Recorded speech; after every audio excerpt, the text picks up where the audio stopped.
झारखंड शिक्षक पात्रता परीक्षा की तैयारी करने वाले तमाम अभ्यर्थियों को इस चैनल के माध्यम से तहे दिल से स्वागत करता हूं। दोस्तों, आज के वीडियो में हम लोग मैथ का अति संभावित प्रश्न पढ़ेंगे जेटेट एग्जाम के लिए, तो आप लोग अंत तक बने रहेंगे। दोस्तों, यदि आप मेरे चैनल पर पहली बार आए हैं तो चैनल को सब्सक्राइब कर लीजिएगा, ताकि जब भी मैं जेटेट से संबंधित कोई भी इंफॉर्मेटिव वीडियो अपलोड करूं तो उसका नोटिफिकेशन आप तक सबसे पहले पहुंच पाए। आइए देखते हैं हम लोग आज का क्या कुछ प्रश्न है। देखिए, सबसे छोटी अभाज्य संख्या प्राइम नंबर, ठीक है, कौन सी है? ठीक है, सबसे छोटी अभाज्य मतलब प्राइम नंबर। देखिए, अभाज्य संख्या 2 से शुरू होता है, 2, 3, 5, 7, 11 dot dot dot dot dot. इसमें सबसे छोटा क्या है? 2 है। ठीक है, सबसे छोटा 2 है, जो कि ऑप्शन सी में है। तो ऑप्शन सी आपका करेक्ट रहेगा इस क्वेश्चन का आंसर। इसके बाद का सवाल है दोस्तों कि यदि 2x plus 5 is equal to 15, तो x का मान क्या होगा? ठीक है, x का मान क्या होगा? यहाँ पर देखिए 2x बराबर 15 माइनस 5 इधर प्लस में बराबर कुछ पर जाएगा, साइन हो जाएगा माइनस का। ठीक है, इधर 2x के बराबर 15 में से 5 को घटाएंगे 10, x का वैल्यू 10/2। 2 इधर x के गुना में आएगा भागा में, 2 पंजे 10, x का बराबर हो जाएगा 5। ठीक है, x के बराबर क्या हो जाएगा? 5, जो कि ऑप्शन बी में दिया गया है। ठीक है, इसके बाद का सवाल करते हैं स्क्रीन पे। दोस्तों, सवाल है 12, 15 और 20 का लघुत्तम समापर्त क्या होगा? ठीक है, लघुत्तम समापर्त क्या होगा? ध्यान दीजिएगा, 12, 15 और 20 का एलसीएम आपसे पूछा जा रहा है। ठीक है, देखिए एलसीएम निकालने का शॉर्ट मेथड बता रहे हैं आपको कि इसमें से बड़ा संख्या को पकड़िए, 20 है। अब 20 को देखिए कि क्या ये सभी संख्या काट पा रहा है? तो नहीं काट पाएगा, 20 से केवल 20 ही कटेगा। इसका मतलब कि ये इसका एलसीएम 20 नहीं हो सकता है। अब 20 का गुणज करेंगे तो 20 दूना 40। अगर 40 को देखें तो 15 और 12 नहीं काट पाएगा। इसका मतलब कि इसका एलसीएम 40 भी नहीं होगा। 20 का अगर 3 बार पहाड़ा पढ़े तो 20 तिया 60, 60 देखेंगे तो 12 पचे 60, 15 चौके 60, 20 तिया 60, यानी कि सभी संख्या से 60 कट रहा है। इसका मतलब कि इसका एलसीएम 60 ही होगा, जो कि करेक्ट आंसर ऑप्शन ए हो जाएगा। ठीक है, चलिए नेक्स्ट सवाल करते हैं स्क्रीन पे। दोस्तों, सवाल है कि एक समबाहु त्रिभुज का प्रत्येक कोण कितने डिग्री का होता है? ये क्वेश्चन पहले भी हमने करा रखा है। समबाहु त्रिभुज के प्रत्येक कोण 60 डिग्री का होता है, जो कि ऑप्शन 1 में दिया गया है। एक ही करेक्ट हो जाएगा। इसके बाद का सवाल दोस्तों स्क्रीन पे कि 0 पॉइंट, ध्यान दीजिएगा, 0.05 को प्रतिशत में कैसे बदले? प्रतिशत में बदलना है तो इसमें 100 से गुना करना होगा। ठीक है, ये पॉइंट उड़ाएंगे, इसके बदले एक डबल अंक है, 00, इससे ही कटेगा। यहाँ पर 5 आपका इसका करेक्ट आंसर हो जाएगा, 5%। ठीक है, इसके बाद सवाल है स्क्रीन पे 6ठा नंबर।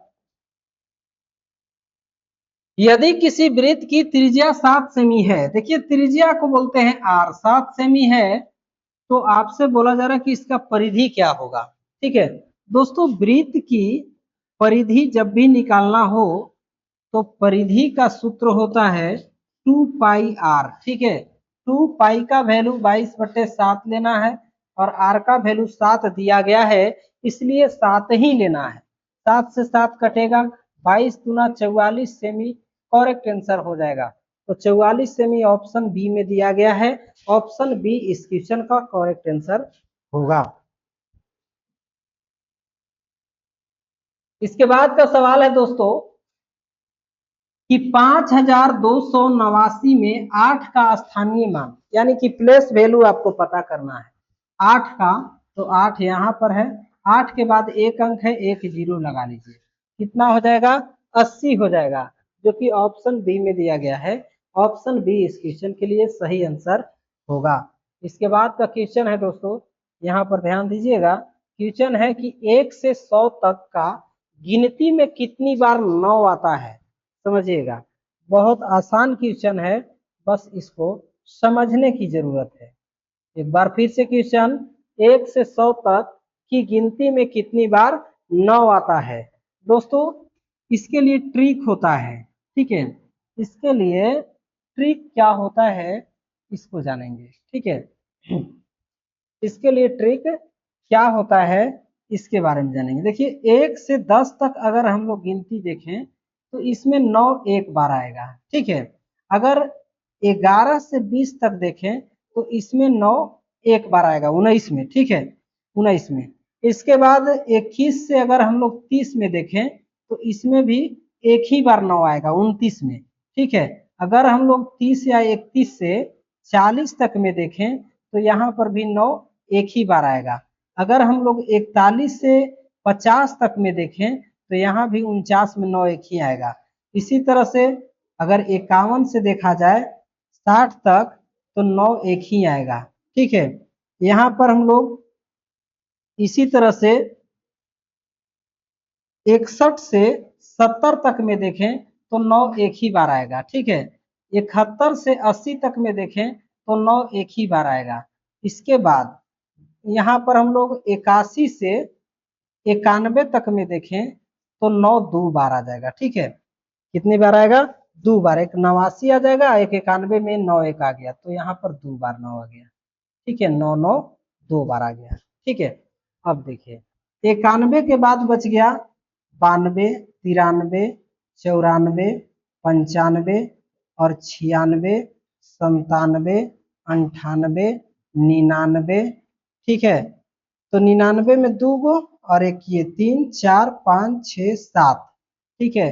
92 से लेकर के 100 तक में कितना आ गया? तो यहाँ पर 2, यहाँ 3 4 5 6 और एक 7, ठीक है।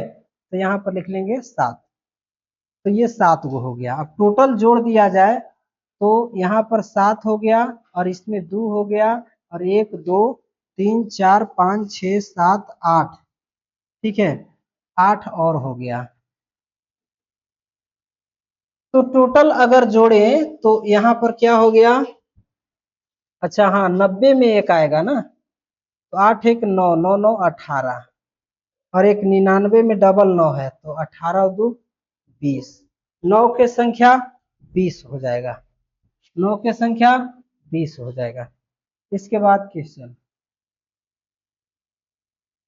एक आयत का क्षेत्रफल का सूत्र क्या होगा? देखिए आयत का क्षेत्रफल का सूत्र L गुने B होता है, ठीक है। L गुने B होता है, यानी कि गुना का साइन आ रहा है तो गुना का साइन ये वाला हो गया, ऑप्शन ए सही रहेगा। इसके बाद का सवाल स्क्रीन पे।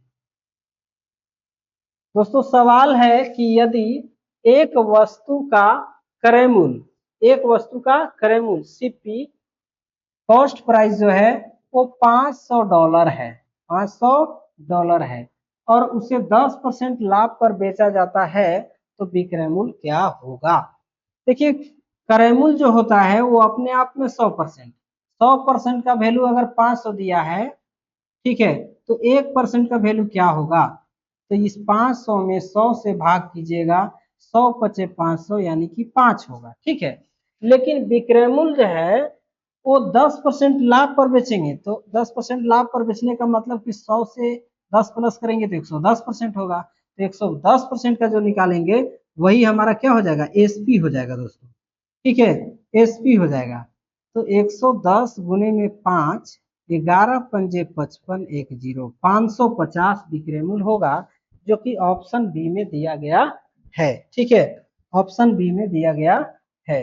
इसके बाद का सवाल है दोस्तों स्क्रीन पे, सवाल है कि निम्नलिखित में से कौन सा एक समकोण यानी कि राइट एंगल है? देखिए समकोण जो होता है उसके एक कोण 90 डिग्री का होता है, ठीक है, एक कोण 90 डिग्री का होता है, यानी कि ऑप्शन बी सही रहेगा, ठीक है। चलिए नेक्स्ट सवाल करते हैं। ये भिन्न का जोड़ है, क्या है? भिन्न का जोड़ है। देखिए 3/4 है प्लस 1/2 है, का मान क्या होगा? यहाँ पर इसका एलसीएम लेंगे 4 आएगा, 4 इकाई 4, 3 एकम 3, 2 दूना 4, 2 दूना 4, 2 एकम 2, 3 दू 5, 5/4, 5/4 सही आंसर ऑप्शन सी हो जाएगा। ठीक है, ऑप्शन सी हो जाएगा दोस्तों। इसके बाद का सवाल ये रहा स्क्रीन पे। सवाल है आपका कि किसी त्रिभुज के तीनों कोनों का योग क्या होता है। देखिए, किसी भी त्रिभुज के तीनों कोनों का योग 180 डिग्री होता है, याद रखिएगा 180 डिग्री होता है। ठीक है, चलिए नेक्स्ट सवाल करते हैं। नेक्स्ट सवाल ये रहा स्क्रीन पे। दोस्तों सवाल है कि विषम संख्याओं का योग क्या होगा। प्रथम 5 विषम संख्या, 5 विषम संख्या, एक विषम संख्या हो गया, 3 हो गया, 5 हो गया, और ये आपका 7 हो गया और 9 हो गया। विषम संख्या 5 हो गया, इन सभी का योग पूछा जा रहा है। 3 1 4 5 9 9 9 18, 18 और 7 18 और 7 25, तो 25 ऑप्शन सी में दिया गया है। ठीक है, ऑप्शन सी इस क्वेश्चन का सही आंसर होगा। इसके बाद का सवाल है दोस्तों कि यदि a बराबर 2, ध्यान दीजिएगा, और b बराबर 3 है तो व्यंजक a square plus B square का मान क्या होगा। a square plus B square का मान क्या होगा आपसे पूछा गया है। तो a का वैल्यू 2 है तो 2 का स्क्वायर, b का वैल्यू 3 है तो 3 का स्क्वायर, 2 दूना 4 प्लस 3 3 9, 9 4 13। ठीक है, इस क्वेश्चन के लिए सही आंसर ऑप्शन सी हो जाएगा 13। ठीक है, चलिए नेक्स्ट सवाल करते हैं। ये रहा स्क्रीन पे। दोस्तों यहाँ पर घनाभ का आयतन निकालना है। ठीक है, घनाभ का आयतन निकालना है, और घनाभ के आयतन का सूत्र केवल आपसे पूछा जा रहा है। घनाभ के आयतन का सूत्र L गुने बी गुने एच होता है, क्योंकि घनाभ में लंबाई चौड़ाई ऊंचाई ये तीनों चीज होता है। तो यहाँ पर गुना का साइन कितनी बार आया, 2 बार आया, तो 2 बार ए में भी है बी में भी है। चलिए बी वाला मार दीजिए। चलिए नेक्स्ट सवाल करते हैं। हाँ, नेक्स्ट सवाल ये रहा आपका स्क्रीन पे। दोस्तों सवाल है कि एक समकोण त्रिभुज में सबसे बड़ी भुजा कौन सी होती है। देखिए, समकोण में एक भुजा खड़ी और एक भुजा परी, तो इसमें सबसे बड़ा 90 के सामने वाला जो भुजा होता है उसको बोलते हैं कर्ण, और यही सबसे बड़ा होता है। तो सबसे बड़ा कर्ण होता है, जो कि ऑप्शन सी में दिया गया है। ठीक है, चलिए ये रहा नेक्स्ट सवाल। सवाल है कि 3/5 को दशमलव में कैसे लिखा जा सकता है। देखिए, 3/5 का मतलब हुआ कि 3 में 5 से भाग करना है, भाग नहीं लग रहा है, 0 बैठा के 0, 0.0 बैठा के 0, और ये 6×5 = 30। ठीक है, तो यानी कि 0.6 आया, जो कि आपका ऑप्शन सी में दिया गया है। ऑप्शन सी इस क्वेश्चन के लिए सही आंसर होगा। इसके बाद का सवाल है दोस्तों कि 1 दर्जन केलों का मूल्य $60 है, तो 5 किलो केला का मूल्य क्या होगा, ये आपसे पूछे गए हैं। ठीक है, 5 किलो केले का मूल्य क्या होगा। हाँ, 1 दर्जन केलों का मूल्य $60 है, तो 5 किलो का मूल्य क्या होगा। देखिए, 1 दर्जन मतलब हुआ 12 केला। ठीक है, 1 दर्जन का मतलब 12 केला का मूल्य हो गया $60। तो 1 केला का पहले निकाल लीजिए, और जितना आएगा उसमें फिर 5 से गुना कर दीजिए, 5 केला का आ जाएगा। ठीक है, तो यहाँ पर 60 में 12 से भाग मारेंगे, 1 केला का आ जाएगा, 12×5 = 60, $5। ठीक है, लेकिन 5 केला का अगर निकालना हो तो इसी 5 में इस 5 से गुना करेंगे, 50 $25 सही आंसर हो जाएगा, जो कि ऑप्शन बी में दिया गया है। ठीक है दोस्तों, नेक्स्ट सवाल ये रहा स्क्रीन पे।